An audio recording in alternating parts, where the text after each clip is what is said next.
संसद में राणा सांगा पर की गई टिप्पणी का विरोध लगातार बढ़ता जा रहा है। पलवल में भी आज तमाम हिंदू संगठनों ने इसका विरोध किया है और डीसी को राष्ट्रपति के नाम ज्ञापन दिया है। उनका कहना है कि जिस तरह की टिप्पणी की गई है वो गलत है, इसके खिलाफ कानूनी कार्रवाई होनी चाहिए। दूसरी बात है कि सदस्यता भी रद्द करने की मांग की है। हमारे साथ यहाँ पर बहुत से लोग हैं जो यहाँ पर हिंदू संगठनों से जुड़े हुए हैं। बात करेंगे, क्या ज्ञापन दिया है, क्या मांगे हैं जो सदन में जो हमने ज्ञापन दिया है कि जो हमारे राणा सांगा जी के खिलाफ एक जो टिप्पणी जो है रामजीलाल सुमन ने राज्यसभा के अंदर की है, उनके उसके खिलाफ मुकदमा दर्ज होना चाहिए। ये पूरे हमारे तमाम सामाजिक संगठन इस बात की मांग करते हैं।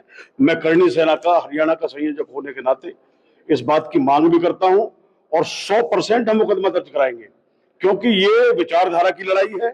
और एक विचारधारा ये है कि हिंदुस्तान की सबसे बड़ी पंचायत के बहुत नजदीक जेएनयू में नारे लगते हैं, अफजल हम शर्मिंदा है, तेरे कातिल जिंदा है, या बाबर के समर्थन में जो लोग हैं या अकबर के समर्थन में जो लोग हैं, और इनको जो महान बताने का काम करते हैं। एक विचारधारा ये देश के अंदर काम कर रही है और एक विचारधारा माननीय योगी आदित्यनाथ जी जैसी शख्सियत की, और मैं तो ये कहूंगा जो सनातन हिंदू धर्म के लिए एक विचारधारा हिंदुत्व की रक्षा के लिए काम कर रही है। उस वक्त में जब 1508 की हम बात करते हैं तो उस वक्त जो लड़ाई थी कोई वोट की लड़ाई नहीं थी। कुछ लोग उसको जो है वोटिंग के साथ जोड़ के देख रहे हैं। 1508 में जो लड़ाइयां राणा सांगा ने लड़ी हैं, 84 घाव शरीर पे लेकर के जो शख्सियत उस वक्त में इन आक्रांताओं से जो लड़ी, उसके लिए अगर एक रामजीलाल सुमन जैसा आदमी राज्यसभा में कह रहा है कि गद्दार थे वो लोग, वो गद्दार कैसे थे वो बताए तो सही जरा, गद्दार कैसे थे। अगर वहां पर उसने कहा है कि बाबर को बुलाया राणा सांगा ने बुलाया, इस बात का कौन सी कहते, ना तो बाबरनामा में लिखा हुआ है, ना क्या नाम है कर्नल टॉड ने लिखा है। आप इतिहासकारों को, हिंदुस्तान के जो 10 इतिहासकार हैं उनको आप पढ़ लीजिए, कहीं भी इस बात का जिक्र नहीं है कि राणा सांगा ने बाबर को बुलाया था। बल्कि राणा सांगा ने तो 1508 में बयाना में उसे हराया इब्राहिम लोदी को, फिर उसके बाद में जो है अपना धौलपुर में हराया। उसके कितनी लड़ाइयां हैं, सारी की सारी लड़ाइयों में राणा सांगा ने उनको हराने का कोर्ट का सहारा लेंगे। अगर बिल्कुल हम 100% कोर्ट का सहारा लेंगे। मेरे एडवोकेट, मेरे भाई यहाँ बंधु मेरे खड़े हुए हैं।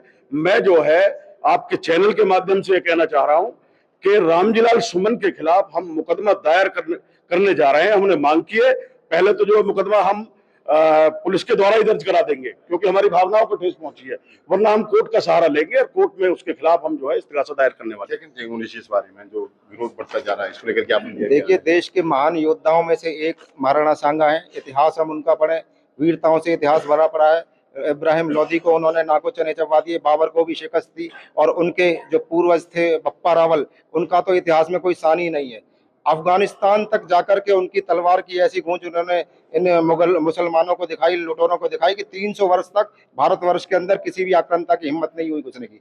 ऐसा जिनका इतिहास पीढ़ी दर पीढ़ी वीरता के साथ भरा हुआ है, उनको इस रामजीलाल सुमन जैसे, जिसके मुझे तो शर्म आती है, इसके नाम के आगे राम लगा हुआ है, ऐसे व्यक्ति, मैं तो ये कहना, रद्द करने की मांग, इनकी सदस्यता रद्द करी जाए, इनके खिलाफ कानूनी कार्रवाई करी जाए। ऐसे लोगों की जगह संसद में नहीं, जेल के अंदर होनी चाहिए। और मैं तो करणी सेना के लोगों को भी कहना चाहता हूं, जिन्होंने इनका घर तोड़ा, इनका घर नहीं, इनका तो सर तोड़ना चाहिए था। भारत माता की जय। कितना विरोध है इसको लेकर? इसका विरोध इतना ज्यादा है जी कि सबसे पहले तो हम आपके चैनल के माध्यम से, उस वक्त राज्यसभा में जो लोग मौजूद थे उन्होंने इसका विरोध नहीं किया। क्या उनके मुंह में दही जमी हुई थी? जिस वक्त ये राणा सांगा को गद्दार कह रहे थे उस वक्त उन्हें इसका विरोध करना चाहिए था। आज अगर सरकार ने इसके खिलाफ कानूनी कार्रवाई नहीं करी और इसकी सदस्यता रद्द नहीं करी तो हम सड़कों पर उतर के इसका विरोध करेंगे। मैं आपके चैनल के माध्यम से ये कहना चाहता हूं कि जिस व्यक्ति ने शरीर पर 80 घाव झेलते हुए, एक हाथ नहीं था और एक आंख नहीं थी, और फिर भी दुश्मन से लोहा लिया, जिसकी तारीफ खुद तुजू के बाबरी और बाबरनामा में स्वयं बाबर कर चुका है, उसकी तौहीन आज एक 2 पैसे का आदमी, एक तुच्छ व्यक्ति, एक विकृत मानसिकता का व्यक्ति संसद के अंदर करता है, ये उसके लिए डूब के मरने की बात है। और ये अखिलेश जो सपा का अध्यक्ष है, उसको चाहिए कि इसको तुरंत अपनी पार्टी से निकाले, वरना उसका हम सड़कों पे विरोध करेंगे और कानून का सहारा लेकर के उसके खिलाफ मुकदमा दर्ज करेंगे ताकि कानून सम्मत उसके खिलाफ कार्रवाई हो सके। जरूरत पड़ेगी कोर्ट में जाने की या फिर वैसी सुनवाई हो जाएगी? विरोध जिस तरह से हो रहा है, ज्ञापन दिए जा रहे हैं जगह जगह। नहीं, सबसे पहले हम पुलिस में, हमारे और भी बहुत जगह पुलिस के अंदर इसकी एप्लीकेशन दी है, और यदि पड़ेगी तो, जरूरत पड़ेगी तो हम अपने कोर्ट के अंदर मुकदमा दर्ज कराएंगे। नहीं, हमारे हिंदुओं को बहुत बड़ी चोट है। हमारे सूरवीर थे, हमारे धर्म के लिए हमारे रक्षा कर रहे राणा सांगा हो, महाराणा प्रताप हो, पेशवा बाजीराव हो, कितने लोग थे जिन्होंने हमारे लिए सनातन संस्कृति के लिए लड़ाई लड़ी है, हमारे देश के लिए लड़ाई लड़ी है। तो हम उसके लिए कहीं भी जाने के लिए तैयार हैं और हम इसी चैनल के माध्यम से और एक मांग करते हैं और राष्ट्रपति से प्रार्थना करते हैं कि उसकी तुरंत से तुरंत उसकी सदस्यता को टर्मिनेट किया जाए और हाउस से उसको बाहर किया जाए। ये थे हमारे साथ तमाम हिंदू संगठनों से जुड़े हुए नेता जिन्होंने ज्ञापन दिया है राणा सांगा के जो अपमान किया गया संसद में, जो सांसद तो मैंने उनकी सदस्यता रद्द करने की मांग की है, साथ ही उनके खिलाफ FIR की मांग की है। उनका कहना है कि यदि FIR नहीं होते वो कोर्ट का भी सहारा लेंगे और इस खासा पर कहीं न कहीं मुकदमा दर्ज करने की मांग करेंगे। पलवल से दिनेश कुमार, पंजाब की। हमसे जुड़े रहने के लिए हमारे YouTube चैनल को सब्सक्राइब करें और नई वीडियो की नोटिफिकेशन के लिए बेल आइकॉन को दबाएं।